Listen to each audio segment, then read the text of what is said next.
Esta mañana voy a hablarles acerca de las primeras 4 trompetas. Así que déjenme explicarles un poquito acerca de esto. Estamos iniciando una semana de oración, una semana especial. Algunos de ustedes han invitado. De hecho, no sé si ya les repartieron los otros, tenemos otros folletos, si me hacen el favor, en la oficina están un paquete más de invitaciones. Si alguien necesita invitaciones, se las hacemos llegar. Más invitaciones para esta semana, ahí están en la oficina. Déjenme darles algunos detalles acerca de lo que va a ocurrir esta semana. Les vamos a hablar acerca de las últimas 3 trompetas, la 5ª, 6ª y 7ª trompeta. Pero esta mañana les voy a hablar de las primeras 4, y la razón por la cual estoy dando las primeras 4 es porque siempre que doy la 5ª, la 6ª y la 7ª trompeta, mucha gente viene y me pregunta y dice, bueno, ¿y qué con las primeras 4? Entonces hoy les voy a dar las primeras 4, es obviamente para que ya les quede bien en la mente cómo está toda la aplicación completa. La verdad es que, contando el sermón de la mañana en la iglesia de Hidalgo, yo creo que he predicado este sermón 4 veces, o sea, no crean que lo he predicado mucho, y esto lo tenemos desde hace 20 años.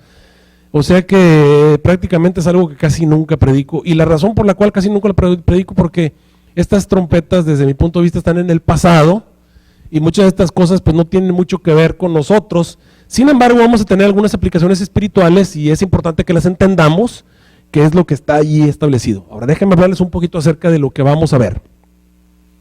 Lo primero que quiero que entiendan es que la profecía no es doctrina. Una vez más, la profecía no es doctrina. Hace 20 años, cuando yo comencé a interpretar las trompetas, tuve ciertas fricciones y ciertos conflictos. Les voy a decir por qué. Porque en ese tiempo, la única interpretación que había en la iglesia es la que aparece actualmente en el Comentario Bíblico Adventista, y quiero que entiendan que esa aplicación, y entiendan la palabra aplicación, es la forma en la que se había entendido las trompetas, la tenemos desde 1832 al 39, hecha por un pastor llamado Josías Leach y también el pastor Carlos Fitch. Ellos dos fueron los intérpretes de las trompetas.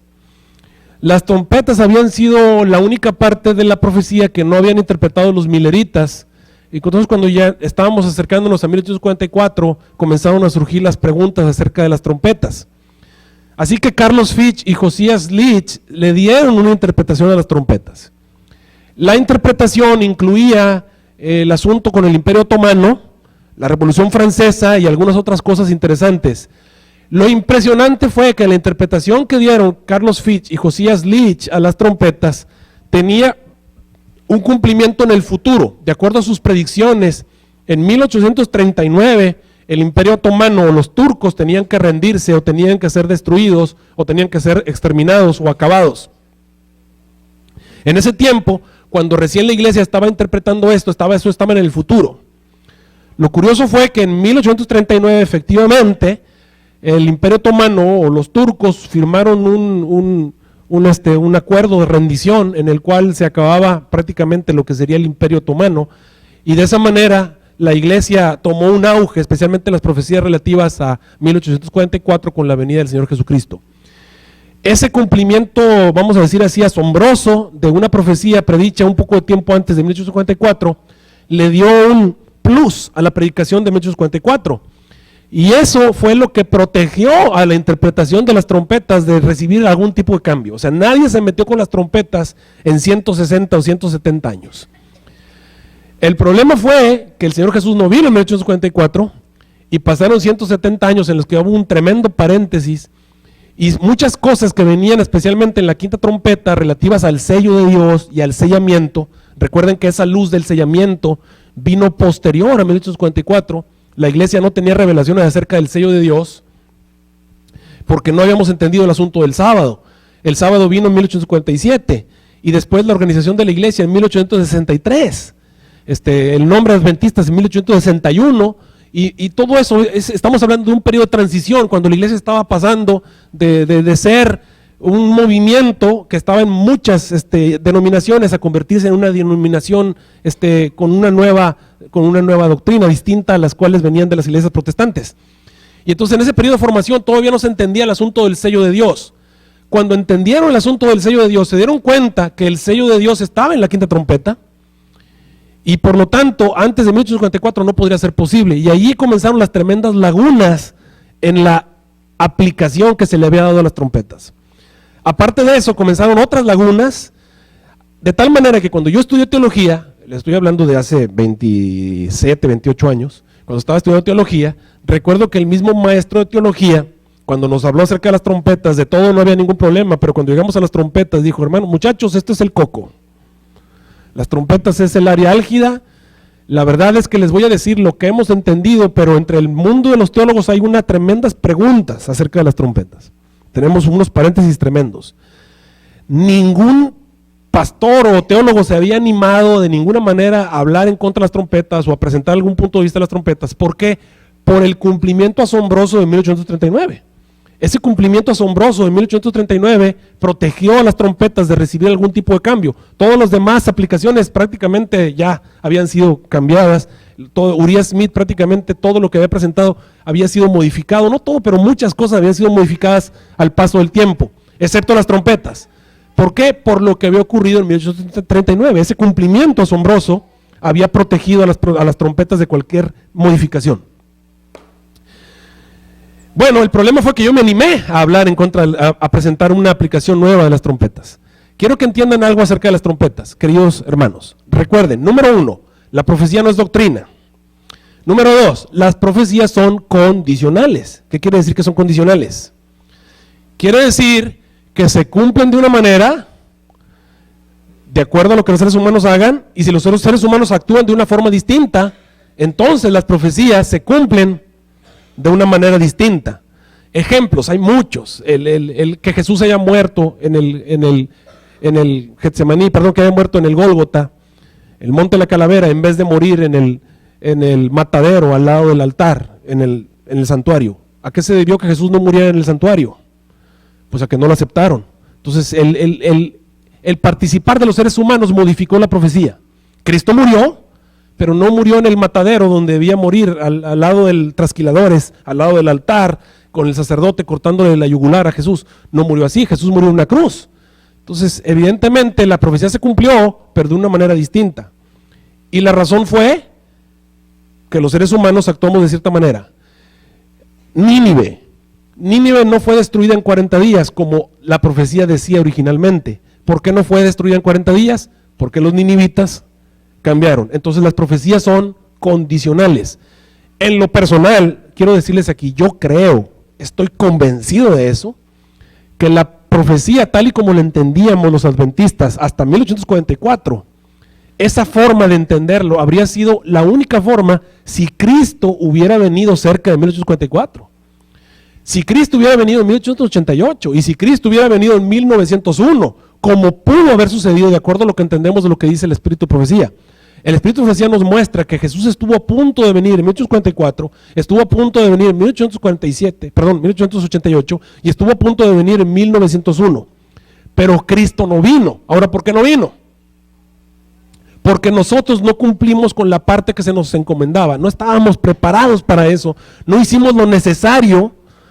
Sí estábamos preparados. No hicimos lo necesario para que eso ocurriera. Y como no lo hicimos, entonces pasaron 170, 180 años. Evidentemente la profecía se redimensiona. Así como se redimensionó la profecía de Nínive. No fue destruida en 40 días, pero fue destruida en 40 años posteriormente. Así como se redimensionó la profecía de Cristo y como muchas otras se han redimensionado a través de la historia. Porque las profecías no son de particular interpretación. Eso es un concepto divino. Dios es el que maneja los cumplimientos y Dios es el que maneja los tiempos. Había ciertas lagunas en las profecías de las trompetas que estaban sin cerrar. Bueno, ahí es donde entra un servidor. Yo me puse a hacer una investigación, llegué al asunto de las trompetas y mi aplicación es historicista, como deben ser las aplicaciones adventistas. Nosotros los adventistas somos historicistas. Es decir, aplicamos las profecías desde que Cristo se fue, especialmente las de Apocalipsis, hasta que Jesús establezca su reino. Y vamos viendo cómo se van cumpliendo en la historia a pasos agigantados y podemos decir, ok, es paralelo.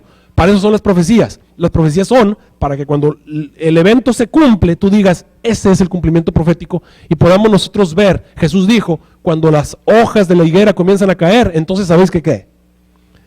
que el invierno está cerca. Así es, así las profecías son para eso. Las profecías son para que cuando se cumpla, tú digas, esto es lo que Jesús dijo. Para eso fueron dadas las profecías.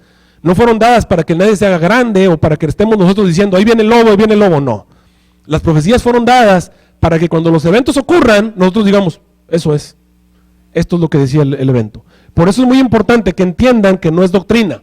Puede venir alguien y decirte, mira, yo veo que así se va a cumplir. Y si todos nos ponemos que así se va a cumplir, cuando llega el evento, nos pasa desapercibido. Como cuando Cristo llegó, todos lo esperaban como un rey y señor.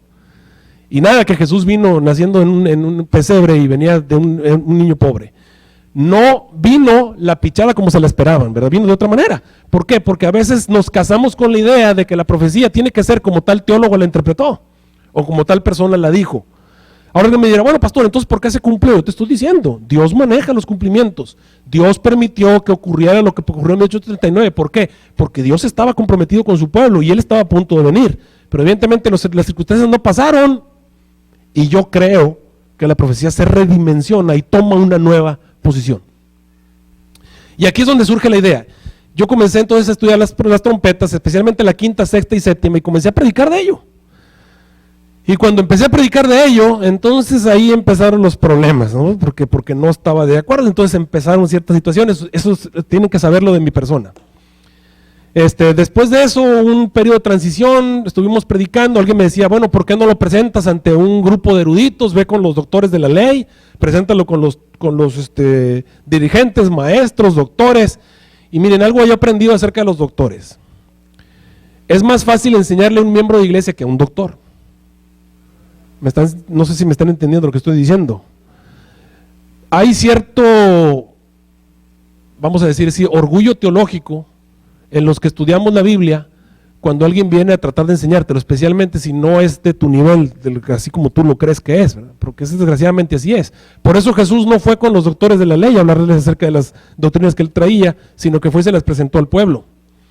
Así que yo se la presenté al pueblo y eso se sembró, se hizo tan grande que ya la cosa se hizo un clima ahí, hubo ciertas circunstancias. Finalmente, para no salir muy largo el cuento, la Unión Mexicana y algunas otras personas me llamaron, me pidieron que les presentara la situación, lo presentamos, bueno, aprobó, me permitieron existir, no me cortaron la cabeza ni nada, la cosa siguió, dijeron, está bien, está la ley del testimonio. Así que seguimos en eso. El resultado fue que hace unos años ya comenzaron a haber nuevas interpretaciones, y quiero que entiendas que ya empezaron a haber nuevas interpretaciones.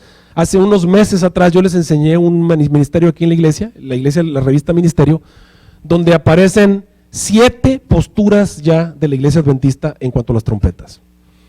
Estamos hablando de 7 diferentes posturas, no muy diferentes, porque quiero decir que todas se parecen realmente, pero difieren en ciertos acontecimientos básicos, algunas situaciones, especialmente lo que tiene que ver con el futuro, porque es ahí donde todos estamos viendo el futuro y no sabemos por dónde viene. O sea, podemos decir, pues yo creo que va a ser un asunto económico, otros, yo creo que va a ser un asunto político, yo creo que va a ser un evento aquí, un desastre. O sea, no sabemos, lo vemos al futuro y no podemos menos que pensar que algo así va a ocurrir, pero ahí es donde ya estamos viendo ese futuro y no podemos hacerlo solamente con la revelación. Sabemos que algo va a ocurrir y pensamos, vemos el evento y decimos, aquí hay un evento predicho, pero no sabemos exactamente cuál es. Y es ahí donde empiezan entonces a variar las interpretaciones. Podemos decir que todas las interpretaciones que aparecen en ese ministerio están de acuerdo con la primera, segunda y tercera trompeta. Hasta ahí estamos todos de acuerdo, no hay ningún problema. Ustedes ven todas las interpretaciones, primera, segunda y tercera trompeta, todos de acuerdo. A partir de la cuarta empiezan a ver las diferencias, y especialmente la quinta, sexta y séptima es ahí donde ya se separan las interpretaciones. Entre las interpretaciones de la iglesia hay 3 en el ministerio que aparecían ahí que son muy parecidas a la mía, muy parecidas. Yo creo que la única diferencia que habría con la del pastor Paulín y otros pastores que están ahí es en que ellos aplican el periodo en el que estamos viviendo, ellos le llaman secularismo, y dicen que lo que estamos viendo es una época secular en la que a los seres humanos no les interesa la religión. Yo no le llamo secularismo, yo le llamo espiritismo moderno. Esa es la diferencia, yo creo, básica entre lo que ellos presentan. De ahí en fuera, casi todo es igual. Así que eso es lo que vamos a presentarles esta semana. Esta mañana les voy a hablar de las primeras 4, en las que no hay problema. Yo creo que en la cuarta es donde empezamos a tener diferencias, pero en las primeras no hay ningún problema. ¿Así? Con eso en mente vamos a entrar entonces a estudiar las trompetas. con la ayuda del Señor. Espero que hayan estado orando esta semana, ¿no es cierto?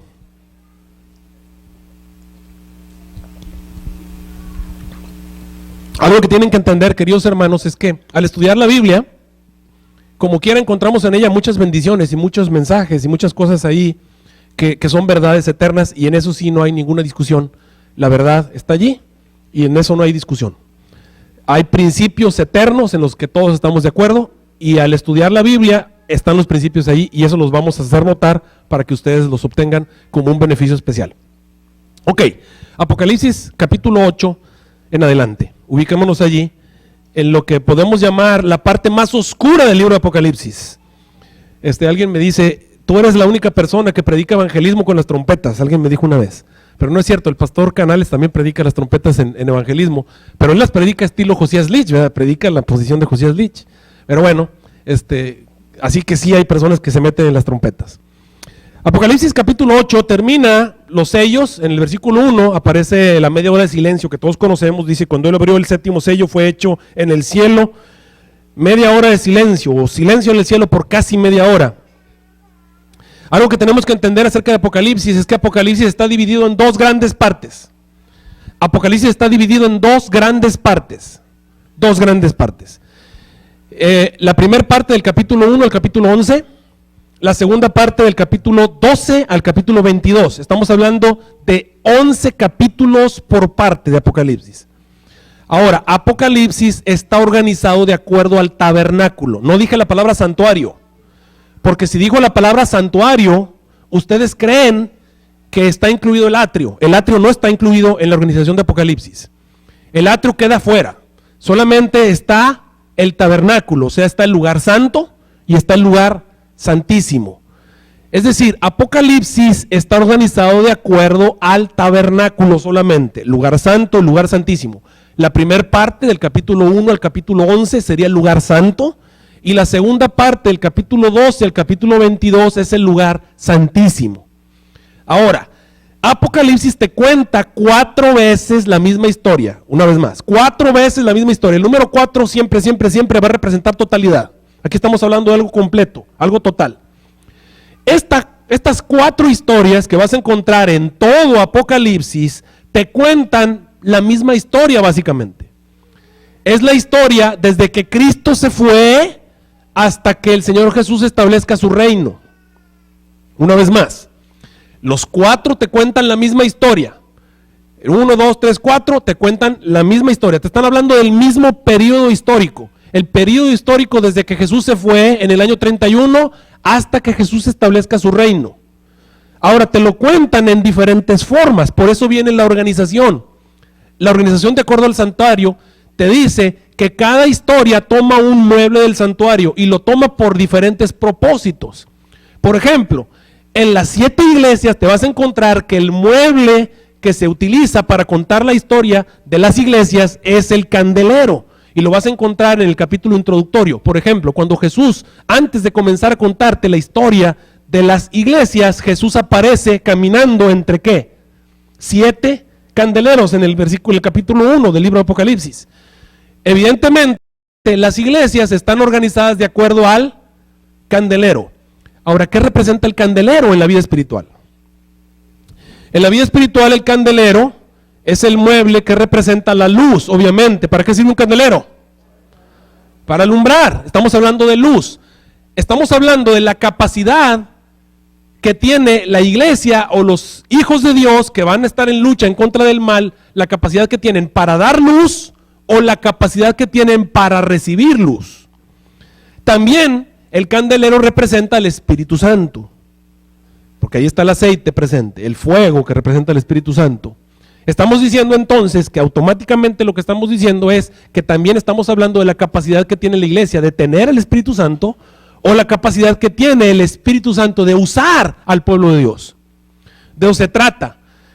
Obviamente las iglesias te cuentan la historia como te la cuentan, porque están tratándote de hablar de esas dos cosas. Te están hablando de la capacidad que tiene la iglesia de dar luz y de recibir luz, y la capacidad que tiene la iglesia de tener el Espíritu Santo o de ser usados por el Espíritu Santo. Te vas a encontrar que la última iglesia no puede ser usada por el Espíritu Santo, por eso es necesaria, ¿qué cosa? Vomitarla de su boca, porque no sirve.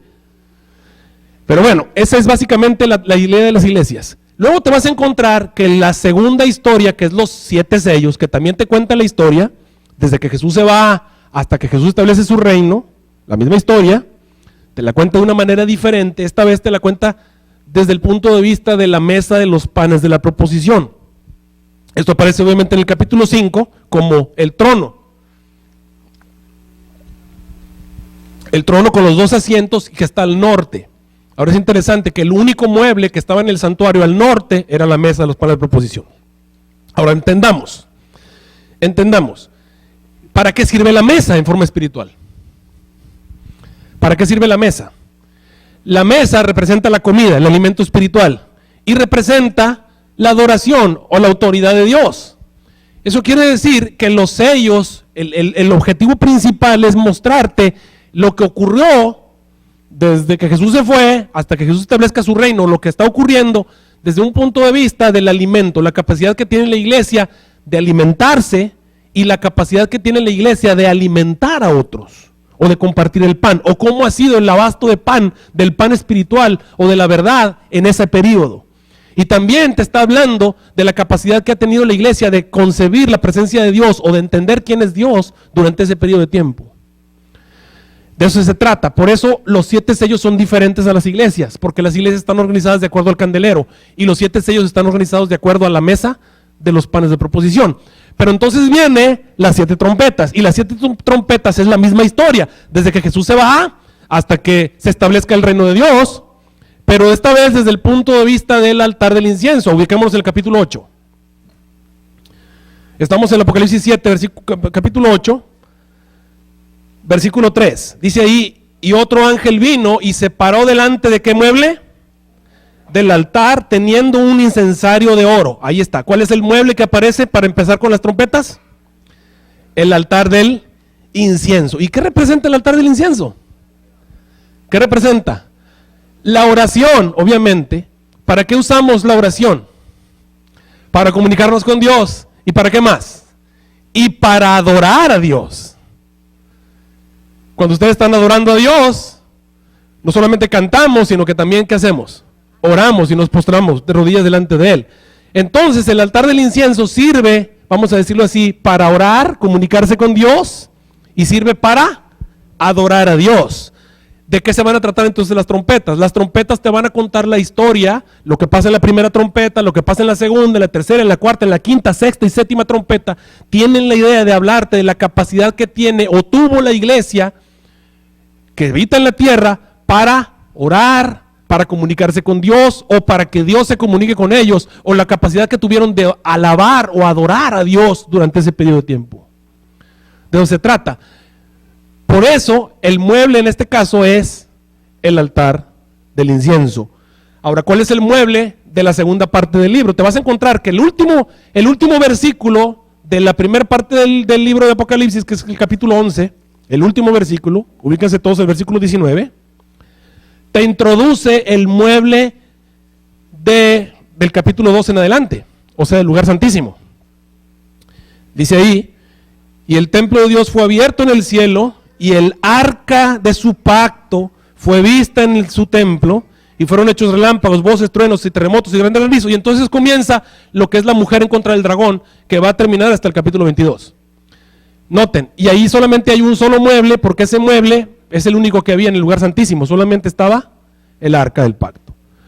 Entonces esos son los 4 muebles y esas son las 4 historias del libro de Apocalipsis. Ahora regresemos entonces a las trompetas. Ya estamos en el capítulo 8. Todo esto es necesario que lo van entendiendo. ¿Por qué estamos presentando esto? Ok, empecemos entonces con las trompetas. Otra cosa que tienen que entender es que en las trompetas el número 4 y el número 3 van a ser una constante. Van a aparecer constantemente. El número 4 siempre representa totalidad, algo completo.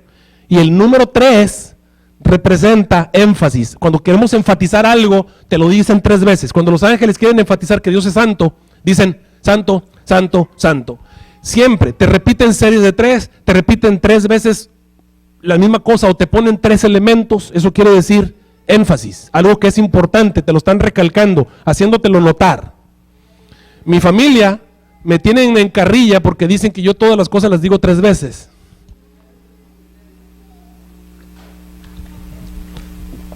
Cuento algo y me dicen, va una. Y luego te lo vuelvo a contar y dicen, van 2. ¿Y cuánto? 3. Siempre me tienen ya hasta aquí. Se me hace que ya se me contagió porque yo he predicado mucho profecía y ya repito 3 veces las cosas. Por eso me tardo mucho en los sermones. Bueno, vámonos. Otra cosa, va a aparecer muy constantemente en las trompetas la tercera parte. Siempre, tercera parte. ¿Ok? ¿Qué quiere decir una tercera parte? ¿Qué les viene a la mente? Los rebeldes. Siempre que ustedes vean una referencia, la tercera parte de esto, la tercera parte de aquello, lo que te están tratando de decir Apocalipsis es que esto es consecuencia de la obra de la tercera parte, de la rebelión. O sea, esto ocurrió porque la rebelión lo hizo. Es como si Apocalipsis te estuviera diciendo, los demonios lo hicieron o los enemigos de Dios lo hicieron. La tercera parte. No es que una tercera parte ocurrió, sino que eso fue producto del trabajo de ellos. ¿Quedó claro eso? Ahora sí, entremos entonces a ver las trompetas. Vi los 7 ángeles que le estaban delante de Dios y les fueron dadas 7 trompetas, paréntesis, paréntesis. Hay algunas personas en las interpretaciones que hay de las trompetas que quieren buscar paralelismos con la fiesta de las trompetas que había en Israel con este pasaje. La verdad es que en mi opinión, les digo que es mi humilde opinión aquí, yo no le encontré más que el paralelismo de que es la última fiesta y que tiene que ver con la advertencia, y me parece que es la última historia en la primera parte del libro. Evidentemente, ese es el único paralelismo que yo encontraría. Hay otros paralelismos ahí que no quisiera tomar tiempo en esos. Vámonos a las trompetas ya. Ok. Apocalipsis capítulo 8, versículo 3. Y el otro ángel vino, se paró delante del altar, ya sabemos para qué sirve el altar, teniendo un incensario de oro, y le fue dado mucho incienso para que lo añadiese a las oraciones de todos los santos sobre el altar de oro que estaba delante del trono. Y el humo del incienso subió de la mano del ángel delante de Dios con las oraciones ¿de quién? De los santos. En el altar está el registro de las oraciones. Dios escucha nuestras oraciones. Todas nuestras oraciones Dios las escucha. Sean buenas, sean malas, estén bien hechas, estén mal hechas. Déjame decirte que Dios siempre nos escucha. Por eso es que Dios responde de 3 maneras a nuestras oraciones. O nos dice que sí, o nos dice que no, o nos dice, espérate un poco. Pero Dios siempre escucha nuestras oraciones. Siempre que tú utilizas este artefacto que tenemos aquí para hablar con Dios, Dios siempre te va a escuchar. Oraciones bien hechas y oraciones mal hechas y oraciones medio hechas también las escucha, Dios las tiene registradas porque Dios está interesado en nuestra salvación. Ahora es importante que entendamos este asunto del incienso. Este humo del incienso sube ¿a dónde? A la presencia de Dios. Ahora, ¿por qué? ¿Cuál es el proceso? Cuando ustedes ponen el incienso en el altar, ¿qué es lo que produce humo? ¿Qué produce? El incienso es obviamente ese polvito. ¿Cómo es que se convierte en humo? Porque hay un fuego. ¿Y dónde está el fuego? En el altar. Lo pones sobre las brasas. Cuando lo pones en las brasas, ¡pum!, sale el humo. Y ese humo sube a la presencia de Dios. ¿Qué representan entonces las brasas? Las brasas es lo que provocó la oración. Las brasas o el fuego es lo que provocó la oración. Ahora hablemos acerca de eso. Tú y yo hablamos con Dios a través de la oración. Pero la verdad es que casi nunca hablamos con Dios para agradecer o para adorar. La mayor parte de las veces que hablamos con Dios es para pedir, ¿verdad que sí? O para quejarnos, peor aún. Esas son las veces en las que hablamos con Dios a través de la oración. ¿Están de acuerdo conmigo? Habrá alguno que sí adora a Dios y que sí le agradece a Dios. Pero la verdad es que la mayoría de las veces hablamos con Dios para quejarnos y para pedir. Ahora, ¿por qué nos quejamos y por qué pedimos? Pues por lo que nos está pasando en la tierra. Entonces, lo que nos está pasando en la tierra es lo que provocó que oremos de tal o cual manera. Si tengo frío, pido cobijas o pido abrigo. Si tengo hambre, pido comida. Si tengo dolor, pido alivio. Si tengo enfermedad, pido sanidad. Si tengo problemas, pido solución a los problemas. Ahora, ¿y quién provocó esos problemas? ¿Y quién provocó ese frío? ¿Y quién provocó esa hambre? Esas son las cosas que están en la tierra que provocaron que el cristiano, que el Hijo de Dios, al que el Señor ama con muchísimo amor, orara de esa manera, y esa oración llegó a la presencia de Dios provocado por esas brasas en las cuales está viviendo ese cristiano. Y Dios tiene un registro muy cuidadoso de esas oraciones, siempre, siempre, siempre. Dios tiene cuidado de esas oraciones. Por ejemplo, cuando Caín mató a Abel, el Señor se le aparece a Caín y le dice: la sangre de Abel, tu hermano, ¿qué hace? Clama a mí desde la tierra. Y, a ver, pues, ¿a poco los charcos de sangre hablan? Entonces, ¿por qué dice la Biblia que clamaba, la sangre clamaba? Obviamente, esa injusticia clama a Dios y está clamando por justicia. Ahí está, Dios tiene un registro de las oraciones y las injusticias, y esas brasas, ese crimen que cometió, fue lo que provocó que esa oración llegara a la presencia de Dios. ¿Me están siguiendo hasta ahí? Ahora el ángel viene y toma las brasas y las avienta a la tierra, que es el culpable de que esas oraciones hayan llegado a Dios, de esa manera como llegaron. Si el cristiano está llorando: Señor, ¿por qué está llorando? ¿Por qué está llorando mi hijo? Y entonces se da cuenta que hay unas brasas que lo están quemando, y Dios toma esas brasas y las avienta al culpable. ¿Y cuál es el resultado? Son truenos, voces, relámpagos y ¿qué más? Y eso es un 4. ¿El 4 que representa? Totalidad. Y no son cosas buenas lo que están pasando ahí, ¿verdad que no? Entonces estamos diciendo que la historia que nos va a contar las trompetas no es otra cosa más que historia de sufrimiento del pueblo de Dios. Nos van a contar la historia de sufrimiento, lo que pasó en la primera trompeta, lo que pasó en la segunda, lo que pasó en la tercera. Son puras tragedias que se han acumulado en las oraciones que han llegado a la presencia de Dios y que van a ser castigadas en algún momento en el futuro. ¿Quedó claro hasta ahí? Bueno, ahí vamos comenzando lo que quiere decir acerca de las trompetas. Miren, a veces nuestras oraciones están allí y Dios nos tiene que decir que no, como el caso de, por ejemplo, el caso de Pablo.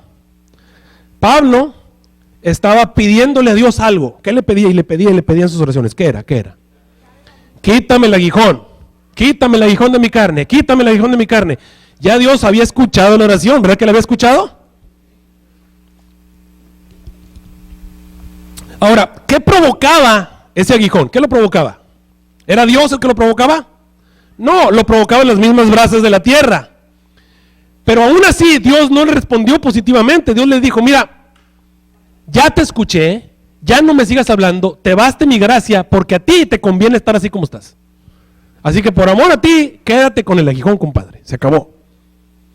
Te vas a encontrar que Moisés comenzó a pedirle a Dios una oración insistente. ¿Qué le pedía Moisés a Dios? Déjame entrar. Ya lo había escuchado el Señor, ¿verdad que sí? Llega el momento en el que Dios se harta de la oración de Moisés y le dice: ¿sabes qué? Ya no me hables más de ese asunto, ya te escuché, ya te entendí, yo no soy de tardo entendimiento y yo te entendí desde que me lo pediste. Lo que pasa es que tú no estás de acuerdo aunque yo te dijera: no vas a entrar. Ahora te pregunto, ¿por qué no quería Dios que entrara? ¿Qué le convenía más a Moisés? ¿Entrar en la Canaán de la tierra o entrar en la del cielo?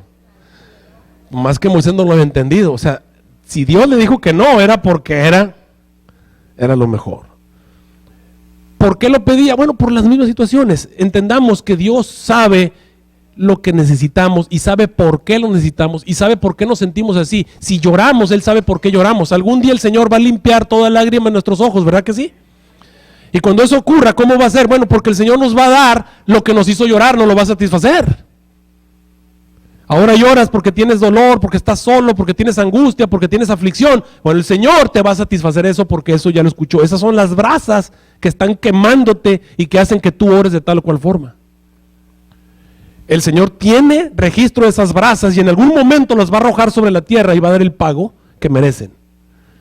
Hasta aquí vamos de acuerdo. Avanzamos entonces con las trompetas. El ángel toma las brasas y las avienta a la tierra porque la tierra que está llena de mal es la culpable de que los hijos de Dios oren de tal o cual manera. Si oraron porque tenían hambre, es porque la tierra tiene la culpa de que haya hambre en la tierra. Si oraron porque tenían frío, es porque el mal tiene la culpa de que tengan frío. Y entonces comienza la primera trompeta. Recordemos que las trompetas tienen que ver con adoración y con ¿qué más? Y con oración. Entonces comienza, y los 7 ángeles que tenían trompetas se dispusieron a tocarlas. Versículo 7, el primer ángel tocó la trompeta y hubo, ¿qué cosa? Granizo y fuego mezclado con sangre, y fueron lanzados a la tierra y se quemó, fíjense, la tercera parte de la tierra, la tercera parte de los árboles y toda la hierba verde. El número 3, ¿qué te está diciendo? Un énfasis. Algo ocurrió a consecuencia de lo que ocurrió durante el primer periodo de la historia. El Señor Jesús ya se fue, en el año 31 se va, y a partir de ese momento comienzan a ocurrir una serie de eventos que Dios registra, cuyo resultado fue la muerte de la tercera parte de la tierra, la tercera parte de los árboles y la hierba verde. Les hago una pregunta, ¿quiénes tienen la culpa? La tercera parte, ¿quién provocó eso? La rebelión en contra de Dios. Ahora veamos cuál es el evento. El evento tiene una clave, la clave fue granizo mezclado con fuego. ¿En dónde está eso en la Biblia? En las plagas de Egipto. En las plagas de Egipto cayó granizo mezclado con fuego. ¿Por qué? Porque el pueblo de Dios estaba esclavo. Y el pueblo de Dios quería adorar a Dios y quería orar a Dios como se debía hacer. ¿Te acuerdas cuál fue la razón por la cual Moisés quería que su pueblo saliera de Egipto? ¿Para qué? Para adorar a Dios como se debe. Ok, el pueblo de Dios había estado esclavo de una forma de adoración incorrecta. Había escribas y había fariseos y había saduceos que habían convertido la religión en una forma de ser específica que no era correcta. Pero viene Cristo Jesús y nos da una nueva luz. Y surge el grupo de cristianos que entiende correctamente cómo ser. Y comienzan a predicar y surge la iglesia cristiana. Y la iglesia cristiana comienza a predicar con poder. Pero entonces hay un grupo de personas que los quieren acabar y los quieren matar y los quieren aniquilar como lo hicieron alguna vez los egipcios. Y estoy hablando de los judíos. Y quiero que entiendas que el pueblo judío no aceptó la luz que el Señor Jesús enviaba. Y lo que sí hicieron fue perseguir al pueblo de Dios. Por eso encontramos a Pablo. ¿Qué estaba haciendo Pablo en Damasco? ¿Qué estaba haciendo? Tratando de perseguir al pueblo de Dios. ¿Tú crees que era la primera vez que lo hacía? No, ya lo había estado haciendo. Muchos del pueblo de Dios, Santiago le cortaron la cabeza y vas a encontrar que el pueblo de Dios había estado sufriendo. Estamos hablando de 30, 40 años de sufrimiento del pueblo de Dios bajo las manos del pueblo judío. Y durante ese tiempo hubo persecución, hubo apedreamientos, hubo muerte, los apóstoles murieron en situaciones extremas, esa es persecución en ese tiempo. ¿Y qué hizo el pueblo de Dios? Huir. Y en ese tiempo, ¿qué pasó? Pues fueron muertos los árboles, se quemó la tercera parte de la tierra y la hierba verde. ¿Y por qué los árboles? ¿Quiénes son los árboles en la Biblia? Los árboles son las personas que son como Cristo, las personas que son justas. Jesús dijo de sí mismo, si esto hacen en el árbol verde, ¿quién era el árbol verde? Era Él, que no harán en el seco. Te vas a encontrar el Salmo 1, bienaventurado el varón que no anduvo en consejo de malos, ni en sillas escarnecedores está sentado, antes en la ley de Jehová está su delicia, en su ley medita de día y de noche, será como árbol plantado junto a arroyos de aguas que da fruto a su tiempo y su hoja no cae. Ok, los árboles representan a personas justas, los justos están siendo muertos. Ahora, ¿qué ocurrió? El evento que te presenta aquí es las plagas que cayeron sobre Egipto. ¿Cómo fue destruido? Bueno, fue destruido Egipto. También Jerusalén fue destruida.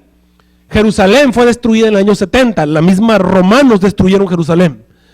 Y vinieron plagas sobre Jerusalén. Hubo mortandad, hubo una peste. Y podemos decir, ok, estamos hablando, estas plagas no son otra cosa más que la oportunidad del pueblo de Dios de escapar. ¿Se acuerdan que el Señor les había dado una serie de señales? Cuando viniera la abominación del asolamiento tenían que correr y ningún cristiano sufrió en la caída de Jerusalén, sino que se desparramaron sobre la tierra y eso le permitió al evangelio expandirse. Pero no solamente ocurrió eso, después de que Jerusalén cae, los romanos continuaron con la labor de persecución que los judíos estaban haciendo.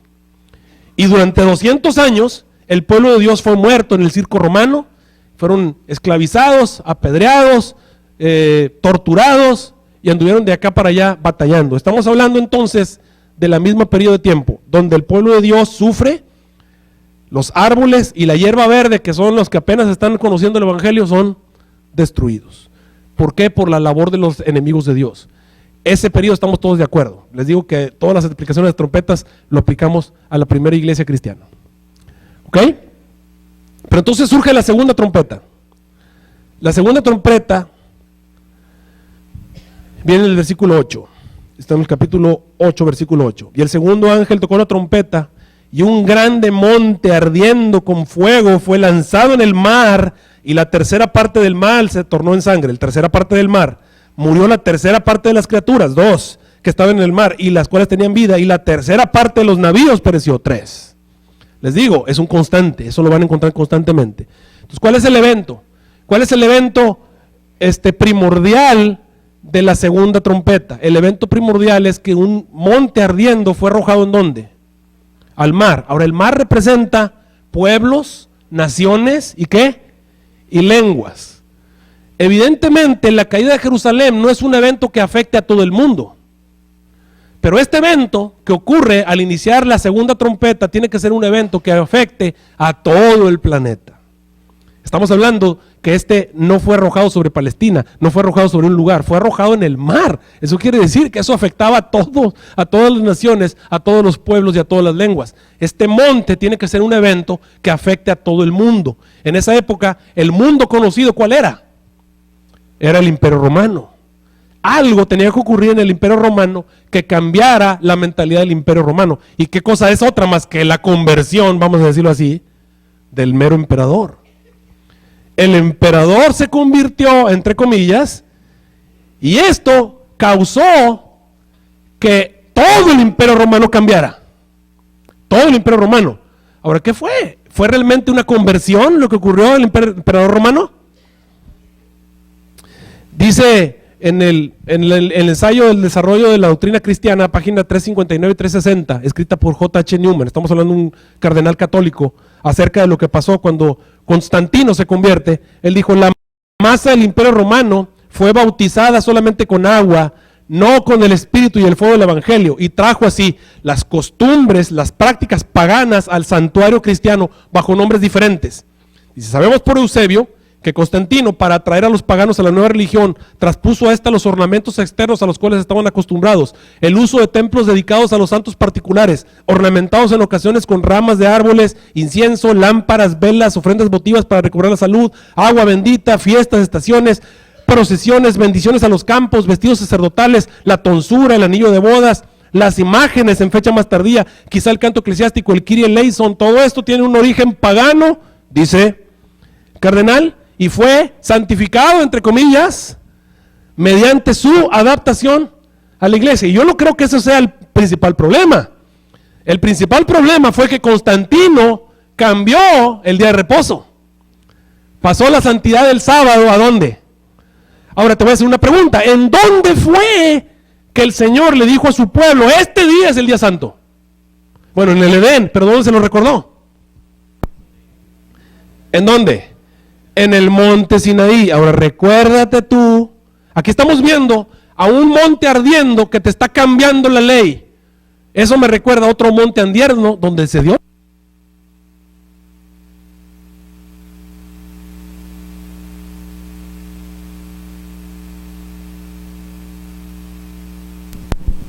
A ver, creo que este ya tiene.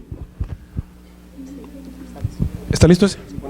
Aquí, estamos en cambio de micrófonos. Otro monte ardiendo.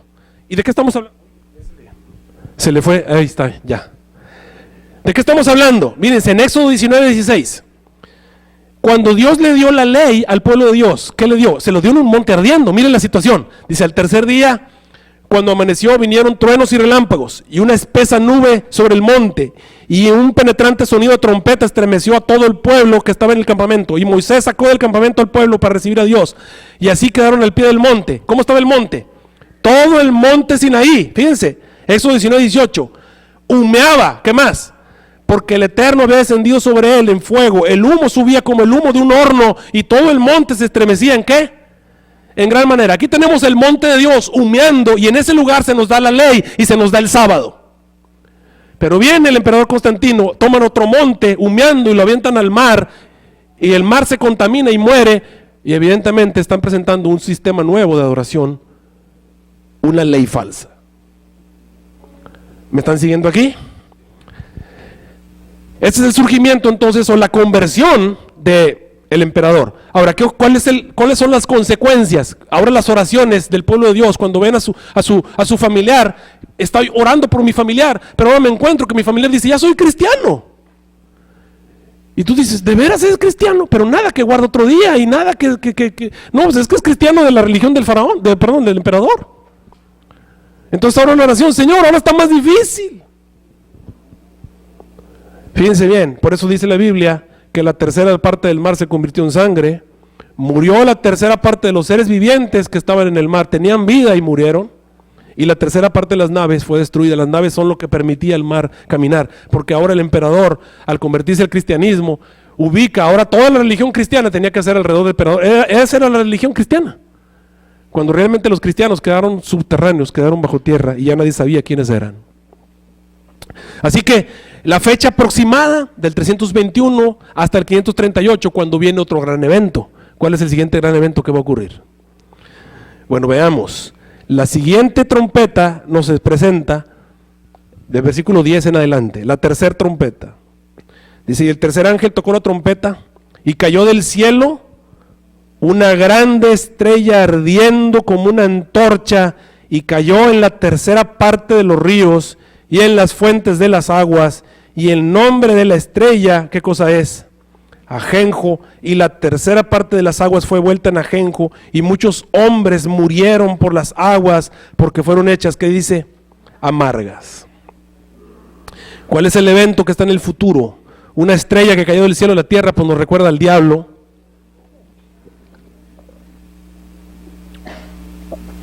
Evidentemente este es el surgimiento del anticristo predicho por Pablo, el hombre de pecado que debería de venir, que se iba a oponer contra todo Dios y que se adora.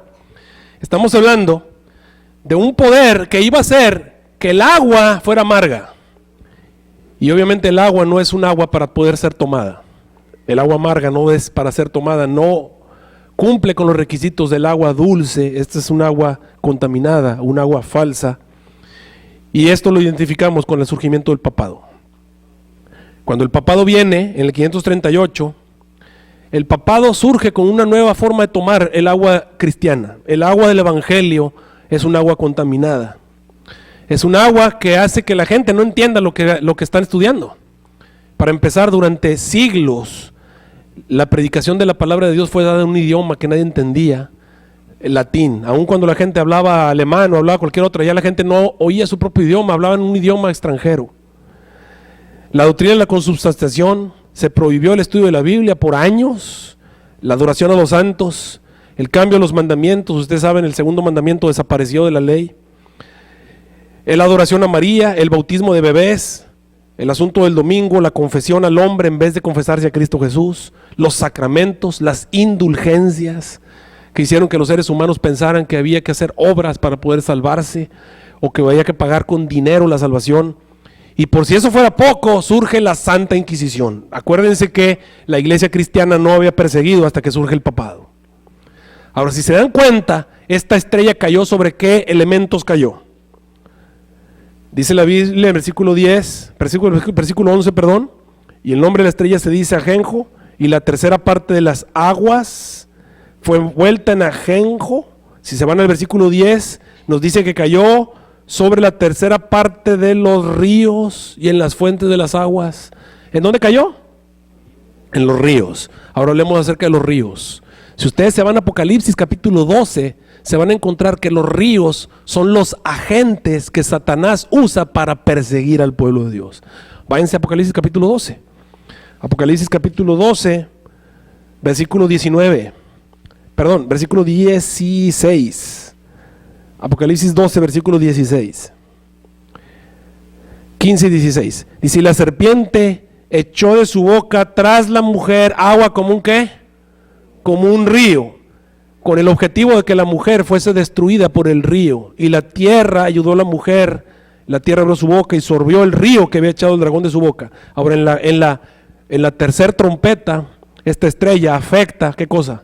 Los ríos. Por lo tanto, los ríos se van a convertir en agentes perseguidores del pueblo de Dios. El papado afectó a los agentes de la tierra de tal manera que en algún momento en el futuro van a perseguir al pueblo de Dios y se van a convertir en los agentes destructores del pueblo de Dios. Y convirtió las aguas. convirtió que los seres humanos, en vez de tomar el agua de Cristo Jesús, el manantial que los lleve a vida eterna, sea un manantial, ¿qué cosa? Contaminado. La tercera trompeta es el surgimiento del papado. Ahora, ¿el papado cuánto tiempo existió? Hasta 1798 tuvo autoridad. Todavía existe hoy, pero su autoridad, su poder pleno, desde el 538 al 1798. Pero aquí es donde ya empezamos a dividirnos. Algunos intérpretes quisieron dividir el surgimiento del papado y dijeron, bueno, para que quede antes de 1844 hay que poner algún evento antes. Entonces lo pusieron antes y acabaron un poquito antes, aunque siempre hemos dicho que el papado va hasta 1798. Pero bueno, aquí es donde ya empezamos a hacer las diferencias. Surge entonces la cuarta trompeta. ¿Qué cosa es la cuarta trompeta? Vamos a Apocalipsis capítulo 8, versículo 12. Ya vimos que aproximadamente la tercera trompeta llega, obviamente estamos todos de acuerdo que es el papado. En lo que ya no estamos de acuerdo es hasta dónde llega. Algunos dicen, bueno, antes, porque tenían que meter la Revolución Francesa y otras cosas allí. Pero bueno. Apocalipsis 8:12. El cuarto ángel tocó la trompeta y fue herida, ¿qué cosa? La tercera parte del sol. Fíjense, eso ocurrió. Fue herida la tercera parte del sol, la tercera parte de la luna y la tercera parte de las estrellas. Un énfasis en herir cosas, hecho por la tercera parte. Y tú sabes que esto lo hizo Satanás. ¿Qué fueron heridas? El sol, la luna y las estrellas. ¿Para qué sirven el sol, la luna y las estrellas? Para dar luz, exactamente. Entonces, lo que está siendo herido por Satanás durante la cuarta trompeta es lo que se encarga de darle luz a los seres humanos. Estamos hablando en un ambiente espiritual. Y la luz representa el evangelio, representa a Cristo, representa la salvación, representa la doctrina. Ahora, ¿de dónde estaba en esa época? ¿O dónde estaba? ¿Quiénes son los encargados de darle luz al mundo? ¿Quiénes son? La iglesia. ¿Estás de acuerdo conmigo? No dijo Jesús, vosotros sois ¿qué cosa? La luz del mundo. Ustedes son la luz del mundo. Entonces la iglesia es la encargada de dar luz. Ahora, en la época del papado, el papado no daba luz, era agua amarga. ¿Quiénes daban la luz? Bueno, en 1517 surge la Reforma Protestante y ahora comienza a haber ¿qué cosa? Luz. Pero la Reforma Protestante no se quedó nada más en los luteranos, surgieron otros grupos protestantes. Y en Estados Unidos tenemos otros grupos y tenemos entonces son anglicanos, presbiterianos, bautistas, metodistas, todos esos, no, los pentecostales no aparecen hasta 1900, pero eso es otra, eso es harina de otro costal. Estamos hablando de los movimientos que venían directamente de la Reforma. ¿Tenían luz? Sí. ¿Eran los encargados de dar luz? Sí. Surge entonces 1800 y entonces viene la apertura del libro de Daniel. Luz. ¿A qué iglesias vino esa luz? ¿A quiénes vino? A los protestantes. ¿Y era específicamente una denominación? No. Había metodistas, había anglicanos, presbiterianos, o sea, todas las iglesias que venían de la Reforma estaban entendiendo el libro de Daniel. Ahí tenían la luz, ahí estaba. No era una sola denominación, estaban todas allí. Y entonces comienza la predicación, lo que llamamos el fuerte, en la época del gran reavivamiento, el fuerte pregón, bueno, todavía está más adelante, pero esta es en la época del gran reavivamiento, en la época aquí en Estados Unidos. Entonces, ¿qué ocurre? Lo que ocurre es que en 1844 viene el chasco. Y como vino el chasco, fue un golpanazo así duro. ¿Qué ocurrió? Lo que ocurrió fue que las iglesias protestantes, anglicanos, bautistas, metodistas, presbiterianos y todas las iglesias que venían de la Reforma expulsaron de sus iglesias a todos los que habían entendido a Daniel. Y entonces se conforma un nuevo grupo. Y este nuevo grupo comienzan a predicarles a las mismas iglesias, a ofrecerles la luz que tenían acerca de la venida de Cristo, a ofrecerles la verdad del santuario, a ofrecerles la verdad acerca de la reforma pro salud, de las carnes, de la forma de bautizarse. Les empezaron a hablar acerca del estado de los muertos, les hablaron acerca del sábado. ¿Y qué hicieron estas iglesias protestantes que tenían toda la luz? La rechazaron. ¿Y qué ocurrió entonces? lo que eran estrellas, luna y sol, no totalmente. Una tercera parte de ellos se oscureció. Eso quiere decir que ahora su luz es una luz restringida. Ahora su luz es parcial. Tienen una luz parcial y se oscurecieron.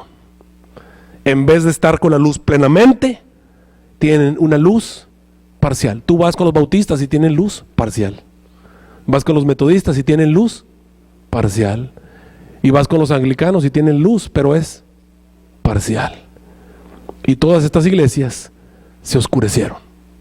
Estamos hablando de 1800 a 1863. ¿Ok? ¿Qué falta?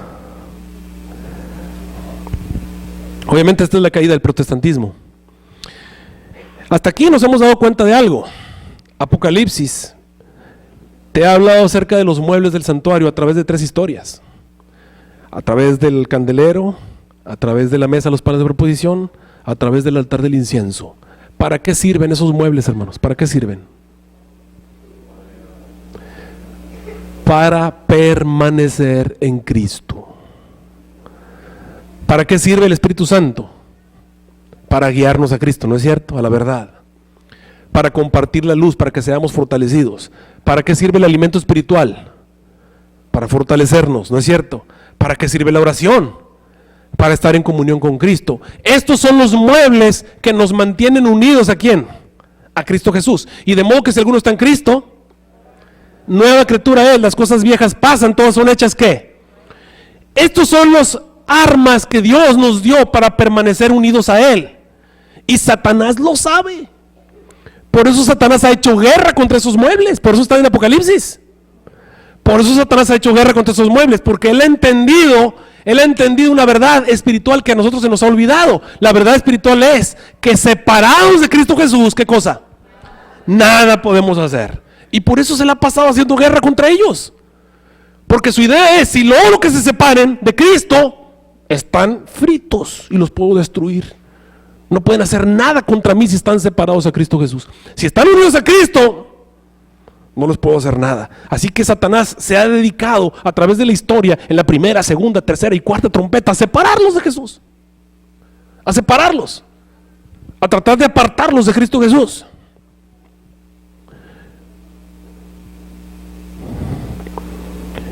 Y no lo está haciendo solo. También sus demonios participan. Por eso vas a encontrar constantemente la tercera parte, la tercera parte, la tercera parte, la tercera parte. Y eso va acumulando justicia. Por eso dice la Biblia que no tenemos lucha contra carne y sangre, sino contra principados, potestades, gobernadores de las tinieblas, mentes espirituales en los aires, contra Satanás y sus demonios. Obviamente toda esta guerra está. En 1 Pedro 5:8 dice: sed sobrios y velad, porque vuestro adversario el diablo anda como un león rugiente buscando ¿a quién? Ahora, ¿cómo hacen los leones para cazar a los elefantes, por ejemplo? ¿Cómo hacen para cazar a los animales? ¿Atacan a la manada? No. Tratan de separarlos de la manada. Tratan de separarlos de la protección. Cuando están separados, cuando están solitos, entonces los atacan. Esa es la forma en la que Satanás ha trabajado, como un león, tratando de separarte. ¿Y quiénes son los que se separan? Bueno, los que están débiles, los que están descuidados, los que están enfermos, los que andan por las orillas, las periferias, que tienen un pie adentro y otro pie afuera. Esos son los más chiquitos, los jóvenes, los que no saben, los inexpertos, que no saben que tienen que andar entre más adentro de la manada estés mejor. A esos son a los que el león se los lleva, ¿no es cierto? Estamos hablando de una guerra espiritual en la que estamos involucrados tú y yo, y Satanás está tratando de separarnos de Cristo Jesús. Ahora, ¿quién nos puede separar de Cristo Jesús? Cuando tú vas a Romanos 8:35 en adelante vas a encontrar, ¿quién nos separará del amor de Cristo? ¿Tribulación? ¿Angustia? ¿Persecución? ¿Hambre? ¿Desnudez? ¿Peligro? ¿Espada? Todo eso pasó durante la primera, segunda, tercera y cuarta trompeta. Todo eso ha pasado. ¿Y ha podido separarnos del amor de Cristo Jesús? Como está escrito: por causa de ti somos muertos todo el tiempo, somos contados como ovejas del matadero, pero Dios que nos ama nos ayuda a salir más que vencedores en todo, Por eso, dice el apóstol Pablo, estoy seguro que ni la muerte, ni la vida, ni ángeles, ni demonios, ni lo presente, ni lo que está en el futuro, ni lo alto, ni lo profundo, ninguna cosa creada nos puede separar del amor de Dios que es en Cristo Jesús, Señor nuestro, excepto tú mismo. No hay poder que te pueda separar de Cristo Jesús si tú no lo permites. Pero el único que puede separarte de Cristo Jesús eres tú mismo. Y Satanás ya lo entendió después de 4 trompetas. Y entonces comienza a preparar un nuevo plan. Vete a Apocalipsis capítulo 8, versículo 13. Primera, segunda y tercera y cuarta trompeta fracasaron. Pero viene entonces el versículo 13. Y miré y oí un ángel volar por en medio del cielo. Y cuando este ángel ve lo que va a ocurrir, dice, ¡ay, ay, ay! 3 veces ay. ¡Ay, ay, ay! Pobrecitos de los que moran en la tierra. ¿Por qué? Porque no están preparados para lo que viene en la quinta, sexta y séptima. Quinta, sexta y séptima. El ángel ve y dice, ¡ay, ay, ay! ¡Ay! Y por eso yo te voy a predicar de las 3 últimas.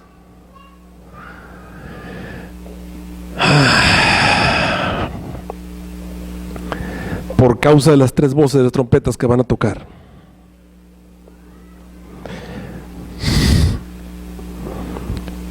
Y aquí viene la historia. La naturaleza, le voy a poner inteligencia a la naturaleza como los evolucionistas, no estoy de acuerdo, pero bueno, esta es una historia. La naturaleza quería que un humano, un ser humano, un señor, se despegara o se apartara de su abrigo y de su sombrero. Andaba con su abrigo y su sombrero y la naturaleza quería que se lo quitara, quería separarlo. Y estaba tratando de muchas maneras. Le envió un fuerte viento, lo quiso obligar a fuerza a hacerlo. Y entonces sopló el viento. Y el hombre, y agarraba el sombrero y se lo prendía. Y entonces vino más fuerte el viento, y apareció un huracán. Y el hombre se acurrucó, se escondió, se apretaba más, y se ponía el sombrero. Y parecía que no había forma de apartarlo del sombrero, ni apartarlo del abrigo. Entonces la naturaleza dijo, necesito un nuevo plan. A fuerzas no está funcionando. Tengo que buscar un nuevo método. Y entonces salió el sol en su esplendor. Y cuando vino el calorcito y el sol comenzó a caer sobre el hombre se apartó de su saco y se quitó el sombrero para echarse aire. Y la naturaleza obtuvo lo que quería. Satanás ya se dio cuenta que no está funcionando el plan. Necesita un nuevo plan para obtener su objetivo, que es apartarte de Cristo Jesús. Y ahí surge la quinta trompeta. Esta tarde te voy a hablar de esa quinta trompeta. Que el Señor les bendiga hasta entonces. Nos ponemos de pie y vamos a orar.